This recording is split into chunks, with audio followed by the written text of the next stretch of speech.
சிறு துளி பெருவெள்ளம்னு சொல்லுவாங்கல்ல. அது எந்த அளவுக்கு உண்மைங்கிறத நான் என் லைஃப்ல பார்த்துட்டேன். ஸோ காலேஜ் ஃபைனல் இயர் படிக்கும்போது தங்கமயில் டிஜிகோல்ட் ஆப்ல நான் கொஞ்சம் கொஞ்சமா என்னோட மணிய வந்து கோல்ட்ல இன்வெஸ்ட் பண்ணேன். ஸோ அதுவும் இல்லாம ஆஸ் அ காலேஜ் ஸ்டூடெண்ட் நான் வந்து 1 கிராம் கோல்டு வந்து சேர்த்திருந்தேன். 11 மந்த்ல ஸ்கீம் ஓவர் ஆனதுனால அதுக்கு கோல்ட் பர்ச்சேஸ் பண்றதுக்காக தங்கமயில் தான் போயிருந்தேன். ஸோ நிறையவே 1 கிராம்ல கலெக்ஷன்ஸ் பார்த்தேன்.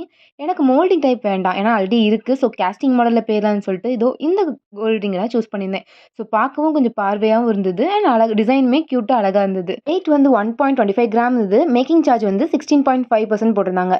டிஜி கோல்டுங்கிறதுனால மேக்கிங் சார்ஜ் எந்த டிஸ்கவுண்ட்டும் கிடையாது. நான் ஃபுல்லா பே பண்ற மாதிரி தான் இருக்கும். இருந்தாலும் 4 to 5K பெனிஃபிட்ல தான் ரிங் பர்ச்சேஸ் பண்ணியிருந்தேன். இந்த இயரிங் பார்த்தேன். எனக்கு பிடிச்சது. பட் வீட்ல யாருக்கும் பிடிக்கல. அடுத்த சேவிங்ஸ்ல கோல்ட்ல பிரேஸ்லெட் வாங்கலாம்னு சொல்லிட்டு சம் கலெக்ஷன்ஸ் பார்த்தேன். அதிக அளவுல இல்ல, டீசெண்டா இருந்தது.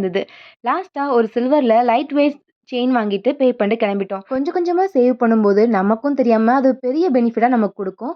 So keep saving guys and see you on next video.